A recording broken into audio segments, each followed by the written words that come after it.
untuk menginjek investasi di Indonesia. Yang tadinya tidak ada di Undang-Undang 13, nah sekarang ada di PP ini kan. Semua prosedur PHK itu sama. 5 formula pesangon. Gimana orang yang keluar baik-baik dia hanya mendapatkan uang pisah? Bisa nggak payment in lieu of notice? Itu namanya bukan efisiensi dong. Tripartit beres, mutual agreement. Pada saat di PKB itulah rule of the games-nya diperjelas.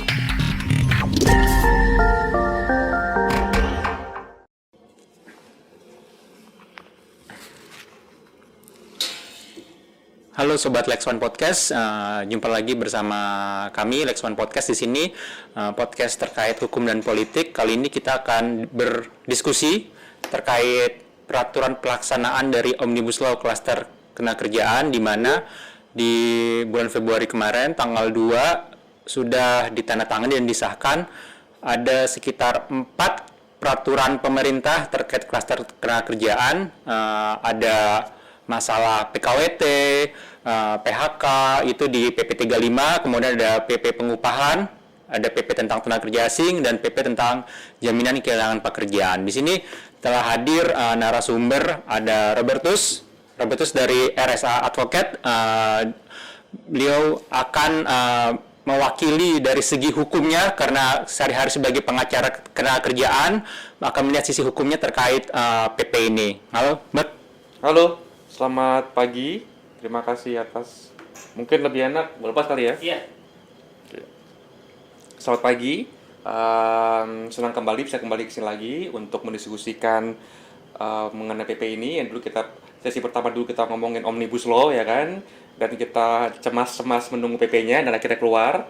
Nah, saya sangat bahagia dan berterima kasih nih diundang untuk berdiskusi lagi tentang PP ini. Oke.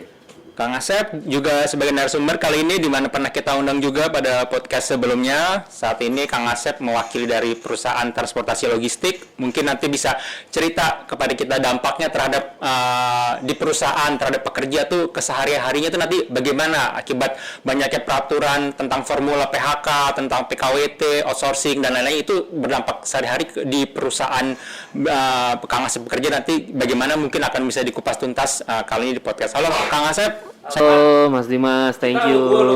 Iya. Gue izin ini ya, lepas ini pertama kali nih bareng sama Bang Robert. Thank you Bang Mas Dimas udah diundang lagi pada podcast kali ini. Kita ngobrol-ngobrol seru nih karena ada praktisi hubungan industrial, ini juga lawyer. Ya kalau dari sisi gue mungkin lebih ke arah prakteknya di sudut pandang bisnis kali ya. Thank you.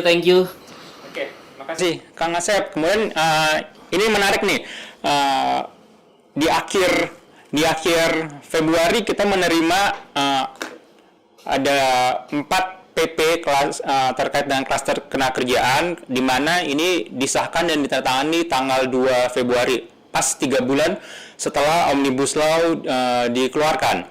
Nah, sekarang nih pendapat lo sebagai lawyer ketenagakerjaan, setelah melihat PP tentang PHK, PKWT, outsourcing itu gimana, begitu banyak formula saat ini telah dikeluarkan dan ada 5 formula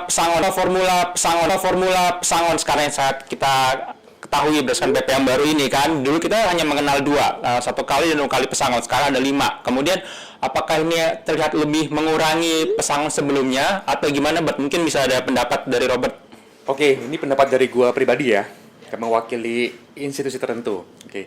Nah, kita harus tahu nih spiritnya Omnibus Law. Itu apa sih? Meng-attract investor, ya kan? Kita tahu isu Undang-Undang 13 itu apa yang kemarin kan? Itu employee friendly lah. Kadang kalau kita bicara investor asing, gila nih, gua harus PHK orang yang salah, mahal banget, 1 kali PMTK. Misalnya kayak gitu kan. Nah, sekarang kan apa ya? Pastinya ya sesuai ekspektasi kita sebelumnya waktu Omnibus Law, pasti ada pengurangan besarannya uang pesangon buat permanen ya gitu. Tapi di lain pihak kita juga melihat bahwa pemerintah pun juga menaikkan derajat PKWT. Gitu. Jadi dulu itu mungkin PKWT yang nggak dapat apa-apa, sekarang dapat apa-apa. Mungkin kita ngomong ini ya, ekualitasnya lah. Dulu PKWT mungkin segini ya, orang mengeluh karena once kontrak berakhir gue nggak dapat apa-apa. Sedangkan PKWT yang permanen mungkin segini posisinya, ya kan? Wah, gue di PHK atau gue pensiun dapatnya gede nih bos. Gitu. Nah sekarang mungkin gue ngeliat lebih coba membalance, PKWT agak naik, PKWTT agak turun. Dan tentunya ini hanya uang pesangon ya. Dan ada juga, maksudnya gini, di PP ini juga menjawab isu-isu mengenai PHK atau alasan PHK yang menjadi isu sebelumnya nih, ya kan. Jadi PP 35 ini mengenalkan juga alasan-alasan baru untuk mem-PHK karyawan gitu kan. Nah, kalau lu nanya ke gue gimana pandangan gue pribadi cukup happy lah, ya kan. Maksudnya PP ini mencoba untuk menyelesaikan atau menjawab masalah-masalah yang selama ini terjadi di prakteknya. Gitu. Itu sih secara short view gue tentang PP ini. Gitu.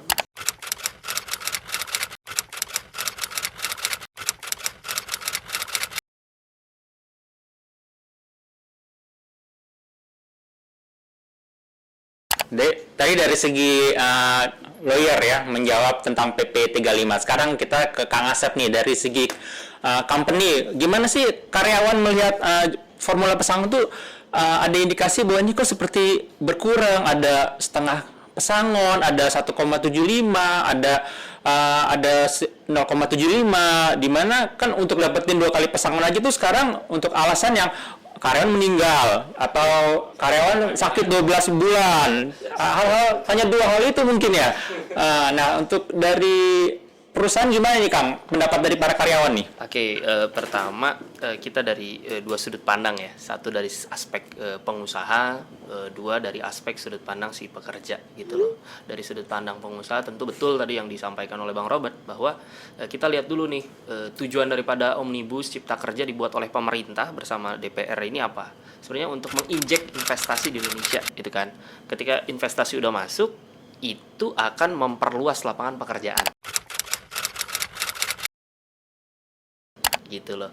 Nah, untuk dari aspek pengusaha, mungkin ini sebagai salah satu game changer lah.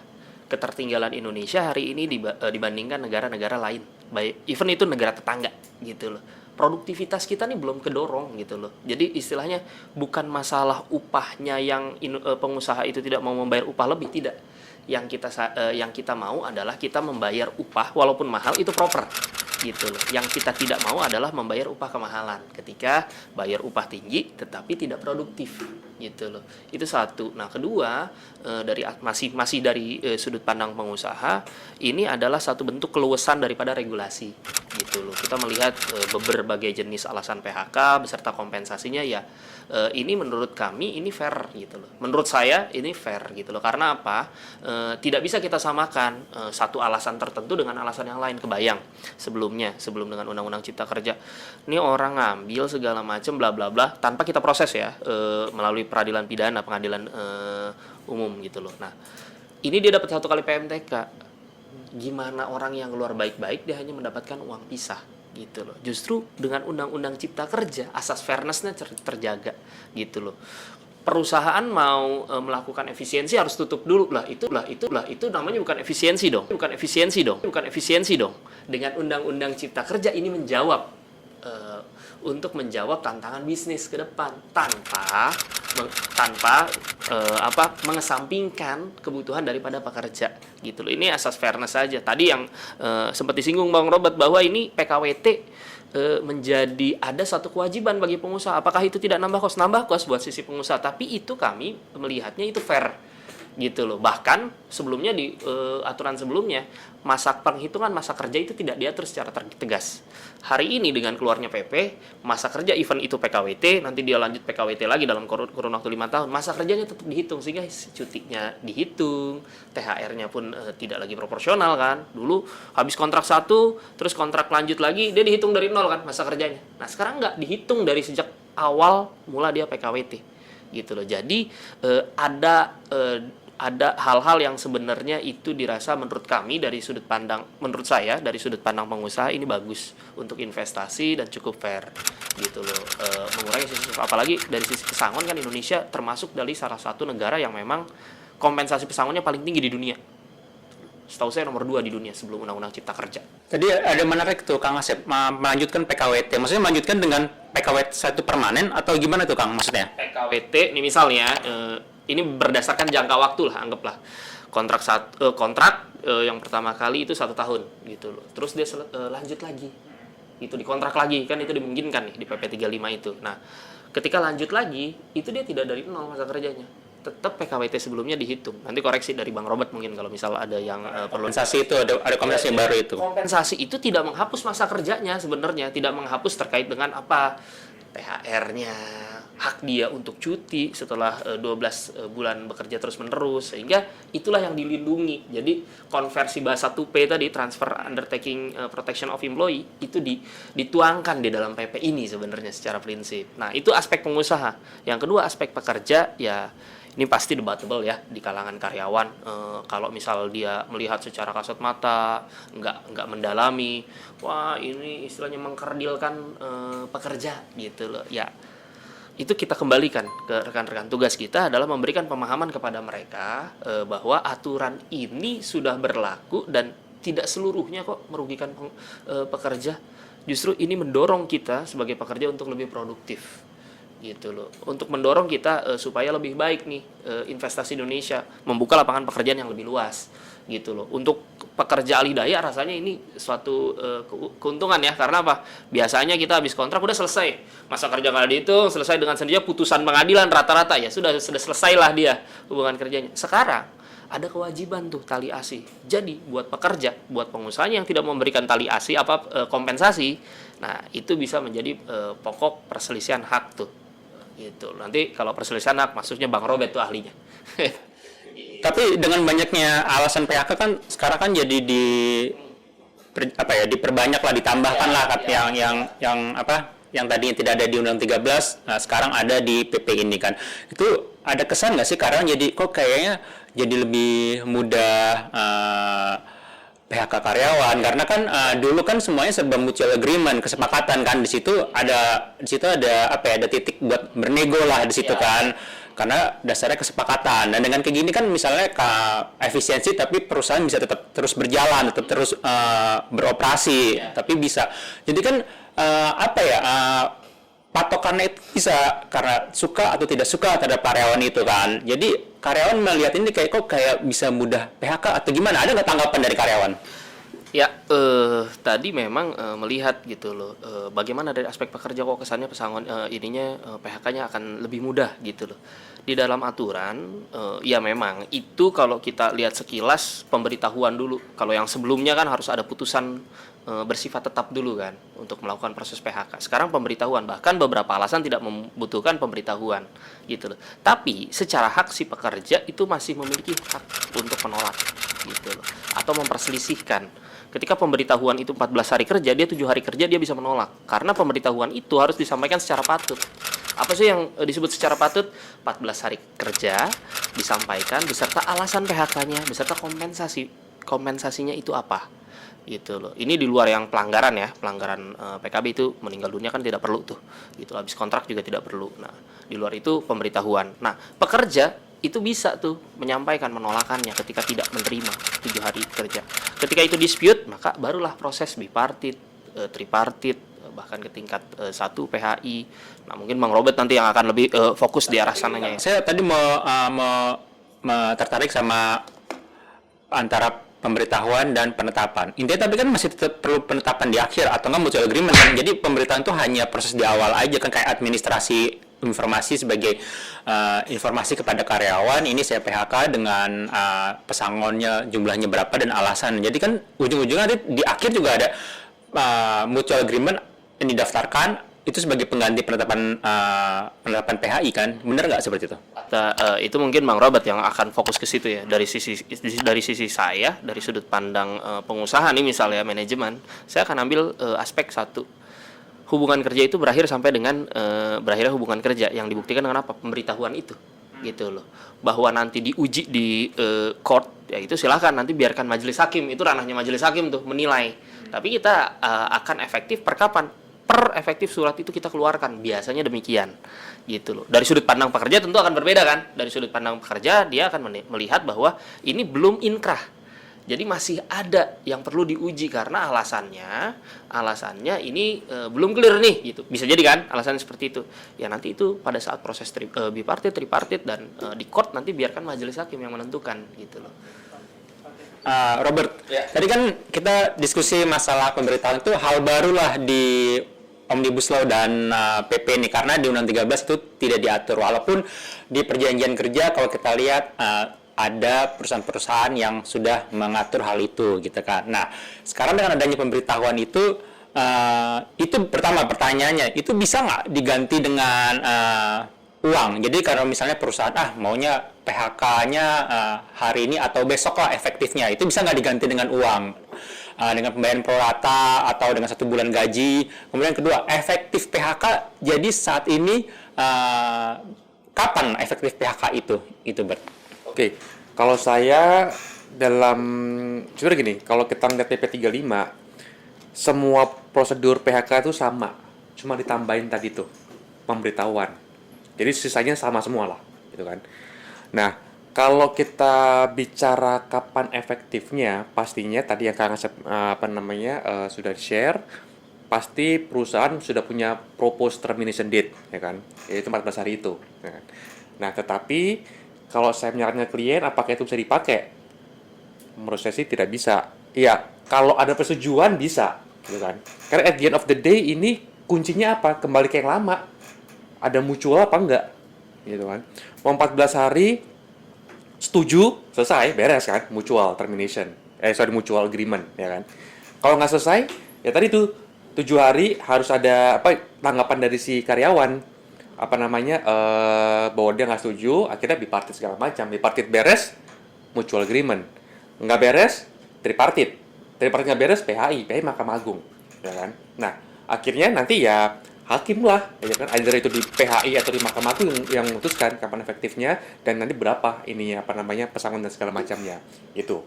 Nah, itu kalau menurut saya nih yang dalam segi pemberitahuan. Nah, sekarang kedua, bisa nggak payment in lieu of notice? Pertama, peraturan tidak mengatur itu, ya kan. Memang payment in lieu of notice itu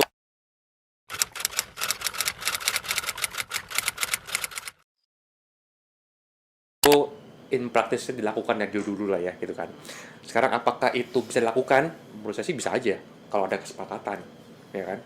Kalau seandainya nih, sekarang kan ini kan tambahan 14 hari nih, jadi kan kasarannya ini ada grace period 14 hari, ya pokoknya lo harus sebelum efektif ya harus ada notifikasi itu minimal 4 hari gitu kan. Jadi kan kalau seandainya sepakat gitu, lu nggak usah 14 hari deh, besok aja deh, 2 hari lagi deh, sisanya payment in lieu of notice. Karyawan mau, oke, setuju, ya udah, nggak ada larangan. Tapi kalau seandainya gue mau immediate besok payment in lieu of notice ya, karyawannya bilang gue nggak mau, nggak setuju gue, daripada gue terima uang, gue mending kerja aja deh, mau teman-teman gue mau kayak gimana kayak gitu. Menurut gue sih posisi perusahaan agak lemah tuh kayak gitu. Jadi meskipun bisa ini ya, nanti bisa scoring ya segala macam ya, tapi again kalau kita bicara payment in lieu of notice, apakah bisa selama ada kesepakatan dari kedua belah pihak itu sih. Jadi misalkan mau PHK sekarang ataupun besok, saat itu juga asal ada mutual agreement bisa sama juga dengan yang lama tuh, selama ada kesepakatan. Biasanya kalau dari sisi pengusaha, strateginya ya PB biasanya, perjanjian bersama. Dan kita memang lalu apa peluang dari sisi pekerja? Sebenarnya ada pekerja itu punya wadah yang namanya serikat pekerja. Nah, serikat pekerja itu punya hak yang namanya berunding PKB itu. Nah, pada saat di PKB itulah rule of the games-nya diperjelas tuh. Dari proses terminationnya seperti apa, efektif waktunya seperti apa, kan nggak masalah kan pengusaha mengatur lebih baik. Misal undang-undang 14 hari kerja, ternyata di PKB diatur itu bisa dilakukan sepanjang gitu loh. Kan pemberitahuannya kan kalau misal di anggota serikat diberitahukannya bukan hanya sekedar ke si pekerja, tetapi ke serikat juga. Nah, ternyata teknisnya mau diatur lebih rinci tuh oleh pekerja melalui wadahnya, gak masalah, itu lebih baik gitu loh. Terkait dengan kompensasi, pengusaha mau ngatur lebih besar, ya nggak masalah, namanya undang-undang kan mengatur batas minimal ya, gitu loh. Lebih baik ya nggak masalah gitu, itu lebih baik meningkatkan produktivitas pekerja juga, lebih baik untuk perusahaan karena engagement levelnya bisa naik tuh, gitu.